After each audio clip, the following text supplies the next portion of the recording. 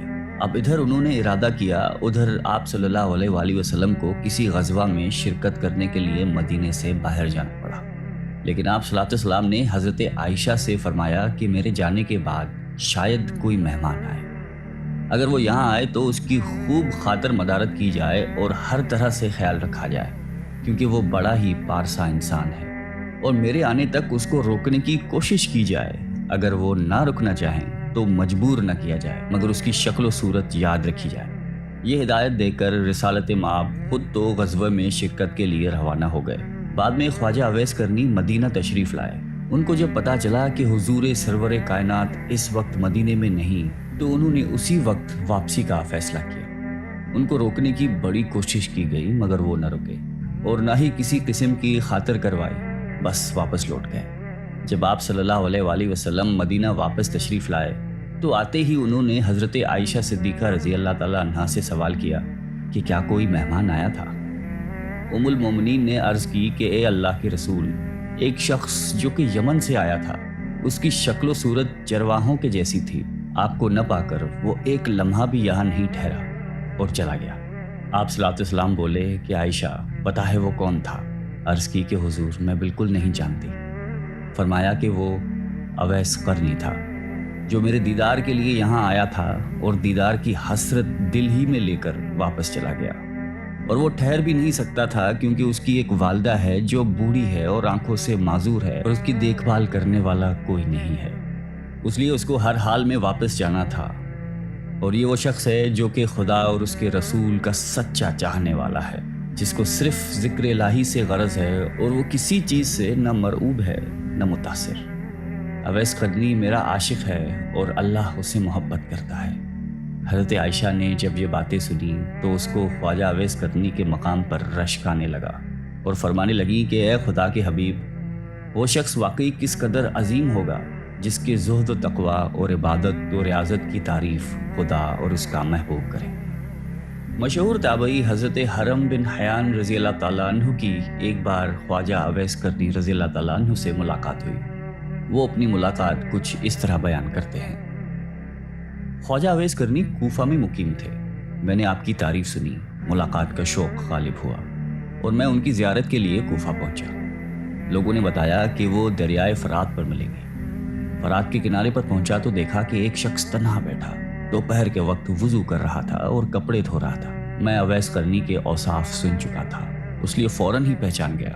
ان کا جسم فربا اور رنگ گندمی تھا، سر منڈا ہوا تھا اور داڑھی گھنی تھی، بدن پر بہت بال تھے اور چہرہ بہت بڑا اور محیب تھا۔ صوف کا پاجامہ پہنے ہوئے تھے اور صوف ہی کی ایک چادر جسم پر تھی۔ میں نے قریب پہنچ کر سلام کیا۔ انہوں نے جواب دیا اور میری طرف دیکھ کر کہا کہ اللہ تمہیں سلامت رکھے۔ پھر میں نے مصافحے کے لیے ہاتھ بڑھایا، لیکن انہوں نے مصافحہ کرنے سے گریز کیا اور اپنے پہلے الفاظ دہرائے کہ اللہ تمہیں سلامت رکھے۔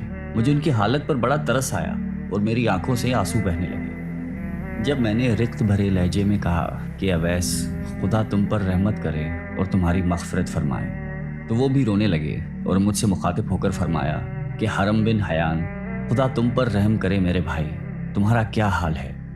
تمہیں میرا نام و پتہ کس نے بتایا؟ میں نے عرض کیا کہ خدا نے۔ مگر اے اویس، یہ تو بتاؤ کہ تمہیں میرا اور میرے باپ کا نام کیسے معلوم ہوا؟ اس سے پہلے نہ میں نے تمہیں دیکھا ہے نہ تم نے مجھے۔ حضرت اویس نے جواب دیا کہ تمہارا نام مجھے اس نے بتایا ہے جس کے علم و خبر سے کوئی چیز باہر نہیں۔ میری روح نے تمہاری روح کی طرف توجہ کی اور میرے روح نے تمہاری روح کو پہچان لیا۔ مومن کی روحیں ایک دوسرے کو پہچان لیتی ہیں۔ میں نے عرض کی کہ رسول اللہ صلی اللہ علیہ وآلہ وسلم کی کوئی حدیث مبارک سنائیے تاکہ میں اسے یاد کر لوں۔ حضرت اویس قرنی نے فرمایا کہ میں نے سرکار دو عالم صلی اللہ علیہ وآلہ وسلم کی شرف صحبت حاصل نہیں کی، البتہ حضور صلی اللہ علیہ وآلہ وسلم کے صحابہ کرام کو دیکھنے کی سعادت نصیب ہوئی ہے، اور تم لوگوں کی طرح ان کی زبان سے میں نے بھی حضور کی احادیث سنی ہیں، لیکن میں اپنے اوپر یہ دروازہ کھول کر محدث، مفتی اور قاضی کہلانا پسند نہیں کرتا۔ مجھے خود اپنے نفس کے بہت سے کام ہیں۔ یہ کہہ کر وہ میرا ہاتھ پکڑ کر رونے لگے۔ میں نے درخواست کی کہ پھر قرآن حکیم کی ہی کچھ آیات سنا دیجیے۔ میرے دل میں آپ کی زبان سے قرآن سننے کا بے حد اشتیاق ہے۔ میری آپ سے محبت اور عقیدت خدا کے لیے ہے۔ میرے لیے دعا فرمائیے اور کچھ وصیتیں کیجیے۔ میری درخواست سن کر اویس رضی اللہ تعالیٰ عنہ نے اعوذ باللہ من الشیطان الرجیم پڑھا اور چیخ مار کر رونے لگے۔ پھر فرمایا میرے رب کا ذکر بلند ہے، اس کا قول سب سے سچا ہے، اس کا کلام سب سے اچھا ہے۔ یہ کہہ کر انہوں نے ان آیات کی تلاوت کی۔ حامیم والکتاب المبین انا انزلناہ فی لیلۃ مبارکۃ انا کنا منذرین هو العزیز الرحیم تک پڑھ کر چیخ ماری اور بے ہوش ہو گئے۔ ہوش میں آئے تو فرمایا حرم بن حیان تمہارا باپ مر گیا، ان قریب تم کو بھی مرنا ہے، کیا خبر جنت میں جائیں یا دوزخ میں۔ ابن حیان آدم فوت ہو گئے، حوا فوت ہو گئی۔ ابن حیان نوح اور ابراہیم خلیل اللہ فوت ہو گئے۔ ابن حیان موسیٰ اور داؤد فوت ہو گئے۔ ابن حیان محمد رسول اللہ فوت ہو گئے۔ ابو بکر صدیق فوت ہو گئے۔ ابن حیان میرے بھائی عمر بن خطاب فوت ہو گئے۔ اور یہ کہہ کر انہوں نے مغفرت کی دعا کی۔ اس وقت تک حضرت عمر فاروق رضی اللہ تعالیٰ عنہ زندہ تھے، اس لیے میں نے کہا کہ خدا آپ پر رحم کرے، عمر خطاب رضی اللہ تعالیٰ تو ابھی فوت نہیں ہوئے۔ فرمایا ہاں، جو کچھ میں نے کہا ہے اگر تم اس کو سمجھو تو خود جان جاؤ گے کہ میں اور تم بھی مردہ ہیں، ہونے والی بات ہو چکی ہے۔ اس کے بعد حضرت اویس کرنی رضی اللہ تعالیٰ عنہ نے سرکار دو عالم صلی اللہ علیہ وآلہ وسلم پر درود بھیجا، پھر کچھ اور دعائیں پڑھی اور فرمایا کہ حرم بن حیان، میری وصیت یہ ہے کہ کتاب اللہ کو مضبوطی سے پکڑو، اہل اللہ کی صحبت اختیار کرو اور نبی کرم صلی اللہ علیہ وآلہ وسلم پر ہمیشہ درود و سلام بھیجتے رہو۔ میں نے اپنی اور تمہاری موت کی خبر دے دی، آئندہ کسی ساعت موت سے غافل نہ رہنا، واپس جا کر اپنی قوم کو بھی نصیحت کرنا اور ڈرنا۔ خبردار، جماعت کا ساتھ کبھی نہ چھوڑنا ورنہ بے دین ہو جاؤ گے اور قیامت میں آتش دوزخ کا ایندھن بننا پڑے گا۔ پھر انہوں نے دعا کی کہ الہی، یہ شخص کہتا ہے کہ اس کو تیرے لیے مجھ سے محبت ہے اور اس نے تیرے ہی لیے مجھ سے ملاقات کی، اس لیے خدا مجھے توفیق دے کہ میں جنت میں اس کا چہرہ پہچان جاؤں اور دارالاسلام میں میری اس کی ملاقات ہو۔ وہ دنیا میں جہاں کہیں بھی ہے اس کو اپنے حفظ و امان میں رکھنا، اس کو قناعت عطا کر اس کو اپنی نعمتوں کا شکر گزار بنا اور اس کو جزائے خیر دے۔ دعا کے بعد اویس قرنی نے مجھ سے فرمایا کہ اے حرم بن حیان، اب میں تجھے اللہ کے سپرد کرتا ہوں، آج کے بعد میں تم کو نہیں دیکھوں گا، مجھے شہرت پسند نہیں ہے، گوشہ خلوت ہی میرا رفیق ہے، آئندہ مجھے تلاش کرنے کی کوشش مت کرنا، مجھے ڈھونڈنے میں تم کامیاب نہیں ہو سکو گے، میں تمہیں ہمیشہ یاد رکھوں گا اور تم مجھے یاد رکھنا، میرے لیے دعائے خیر کرتے رہنا۔ اچھا، السلام علیکم ورحمۃ اللہ۔ یہ کہہ کر وہ ایک سمت کو چلے گئے۔ اس کے بعد میں نے ان کو بہت تلاش کیا لیکن کسی سے ان کے بارے میں کچھ معلوم نہیں ہو سکا، البتہ کوئی ہفتہ ایسا نہیں جاتا جس میں ان کو ایک یا دو بار خواب میں نہ دیکھوں۔ اللہ تعالیٰ اویس قرنی پر رحمت نازل فرمائے اور ان کی مغفرت فرمائے، آمین۔